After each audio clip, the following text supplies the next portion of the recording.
January 1942, the Western Desert, Libya. The temperature at night dropped to below freezing. During the day, it climbed past 50 degrees. There was no shade, no water, no roads. Just 400 miles of pale rock and burning sand stretching in every direction, and somewhere out in the middle of all of it, 11 British soldiers were walking, not retreating, not lost, walking, on purpose, towards the enemy. Their vehicles were gone, their radios were dead, their rendezvous had failed, and the nearest friendly forces were so far away that the number barely made sense when you tried to hold it in your head.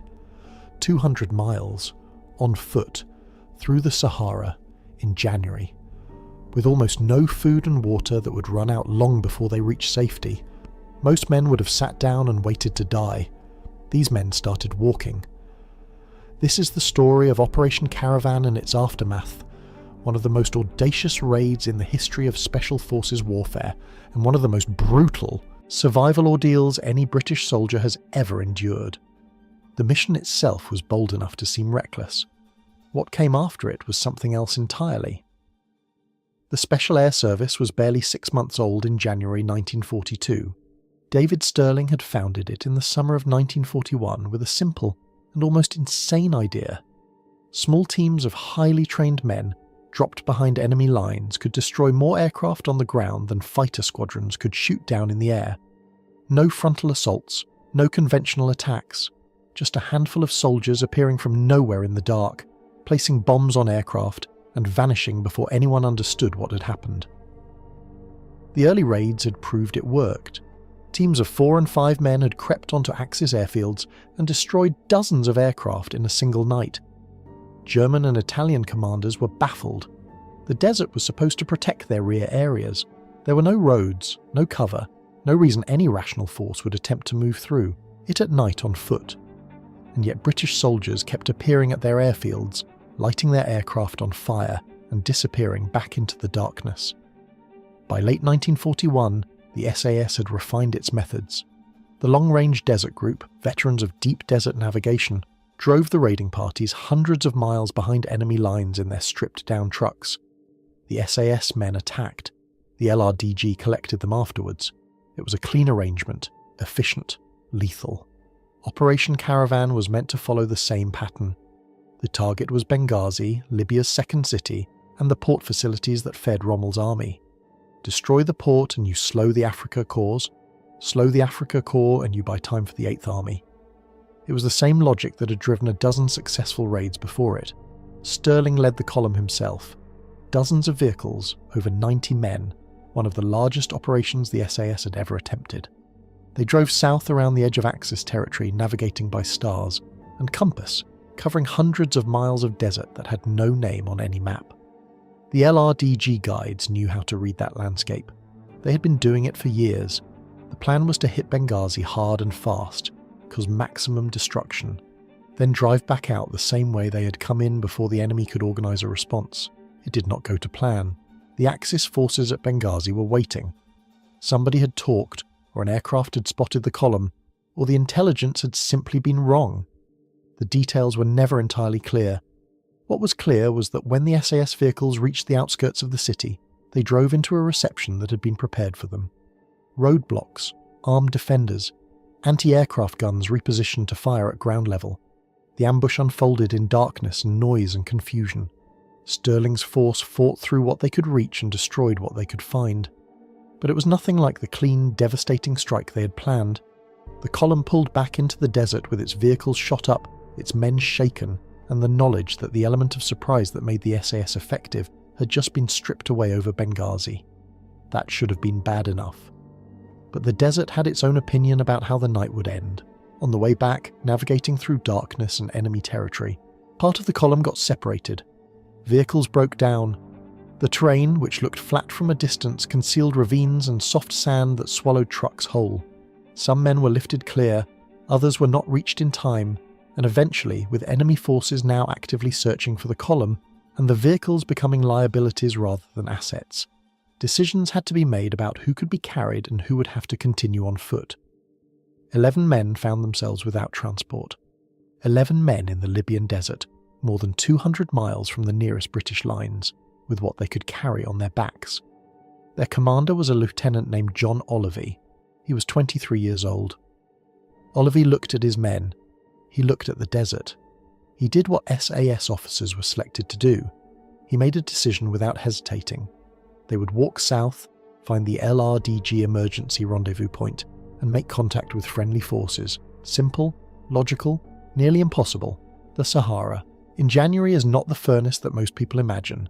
The days are hot enough to crack your lips and blister your skin, but the nights are cold enough to make a man shake so hard he cannot sleep. There is no dew. There is no moisture in the air. The rocks radiate heat during the day and pull the warmth from your body at night. Every hour moving through it costs something. Water, calories, the thin margin between functioning and failing. Olivey's men had standard desert rations. Not enough for 200 miles. They had water bottles. Not enough for the distance they needed to cover. They had their weapons, which were useful only insofar as they might find something to shoot and eat. In the Libyan desert in winter, there is very little to shoot at. They moved at night and rested during the day, not because anyone told them to, because it was the only rational choice. Moving in daylight in those temperatures, over that terrain without sufficient water, would kill a man faster than the enemy would. The darkness was cold and disorientating and full of the sounds that open desert makes. Sounds that mean nothing and everything at the same time, but the darkness kept them alive. Olivey navigated by the stars. He had been taught to do this. He knew Polaris and the Southern Cross and the arc of the Milky Way across the winter sky. He knew that if he kept the right constellations in the right positions relative to his direction of march, he was heading south. South meant survival. Everything else meant dying in the sand and never being found. They found water at a desert well on the third day, an ancient stone structure in a hollow between two ridges, almost invisible unless you knew exactly what to look for. One of the LRDG veterans with the group knew what to look for. The water in the well was brackish and tasted of minerals and things that had died in it over the centuries. They drank every drop they could carry. On the fifth day, 2 men could no longer walk at the pace the group needed to maintain. Olivey faced the decision that desert warfare makes unavoidable. Leave them in what shade could be found with what water could be spared, mark the location as precisely as possible and continue. Come back for them when transport could be arranged. He left them food and water he could not really spare. He told them he would send someone back. He meant it completely. He walked away without looking back because looking back would have cost him something he could not afford to lose. 8 men now, still more than 150 miles to go. The SAS selected its men by a process that was brutal and deliberate. They were looking for something very specific. Not the loudest soldiers or the most aggressive, not men who craved glory or who needed encouragement to push through difficulty. They were looking for men who could function when everything had gone wrong. Men who had quiet inside them. Men who could take an impossible situation and treat it like a series of small practical problems instead of one enormous catastrophe. Olivey had that quality. So did the men around him. They did not discuss how bad things were. They discussed the next 6 hours. Where would they stop? Where would they look for water? What direction would they walk? Small problems, solvable problems, one after another. On the 9th day, they were found by an LRDG patrol that had been searching for survivors of the Benghazi operation. The patrol commander, when he saw the 8 men walking towards him across the desert floor, initially thought they were enemy. They were so sand-covered, so reduced by the days of walking, that they barely looked like soldiers at all. They had covered over 180 miles on foot, in 9 days, through the Libyan desert, with rations that should have lasted 4 days and water that should have run out on the 3rd. Olivey reported immediately. He gave the location of the 2 men he had left behind. An LRDG patrol was dispatched within hours. Both men were found alive, dehydrated, barely conscious, but alive. Every man from the group survived.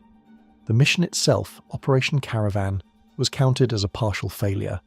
Benghazi had not been destroyed. The port still functioned. Rommel's supply lines remained open. The SAS had been surprised by prepared defences, had taken casualties, and had not achieved its primary objective. By the conventional measures of military success, the raid had fallen short. But military history is rarely measured only by its objectives. The Axis forces that had been waiting in Benghazi had not appeared there by accident. They had been redeployed from other positions to defend against the anticipated raid, positions that had then gone undefended. Other British operations in the area had encountered lighter resistance because of it, and Rommel's intelligence officers, reading the after-action reports, reached a conclusion that disturbed them. The British had driven a column of over 90 men deep into territory the Axis considered secure. They had navigated desert that German and Italian commanders believed was impassable, and when the mission failed, when their vehicles were destroyed and their men were scattered, they had walked out. That kind of capability could not be planned against. You cannot build a defensive perimeter around the entire Sahara. You cannot station enough soldiers to guard every approach to every installation across thousands of miles of desert. The SAS had proven, in failure as much as success, that nowhere behind the front line was safe, that raiders who could appear from the deep desert and disappear back into it could not be reliably stopped. It changed how the Axis garrisoned North Africa. More men tied to static defence, more resources devoted to protection, fewer soldiers available to fight at the front. One failed raid resonating through the entire Axis order of battle. Sterling continued his operations. The SAS continued to grow. By the end of the North African campaign, they had destroyed hundreds of aircraft, disrupted supply lines across thousands of miles of desert, and forced the enemy to devote far more resources to rear area security than any conventional unit of equivalent size could have achieved. Olivier survived the war. He received a military cross. The citation used the understated language that British military decorations always favoured, showed great leadership and determination in difficult circumstances, as if walking 200 miles through the Sahara on 9 days of rations was simply a testing set of circumstances requiring a steady hand. The 2 men he left behind also survived. They were never told how close it had been. The SAS still exists. The method Sterling devised in the desert in 1941 and 1942, small teams operating deep behind enemy lines, navigating by night, relying on precision and patience rather than firepower and numbers, are still taught, still practiced, still deployed. Every special forces doctrine in the Western world traces some part of itself back to those early desert raids. But the lesson that Operation Caravan teaches is not really about tactics or doctrine or military efficiency. It is something simpler than that. 11 men stood in the Libyan desert with no vehicles, no rescue coming, and 200 miles of nothing between them and safety. They could have stopped. They could have found shade and waited and hoped. Hoping would have killed them, so they started walking. And they kept walking, not because they had a brilliant plan, not because they had perfect preparation, but because they refused to sit down. John Olivet understood that. His men understood it. And somewhere out in the pale desert dark, moving south by starlight, they proved it was enough.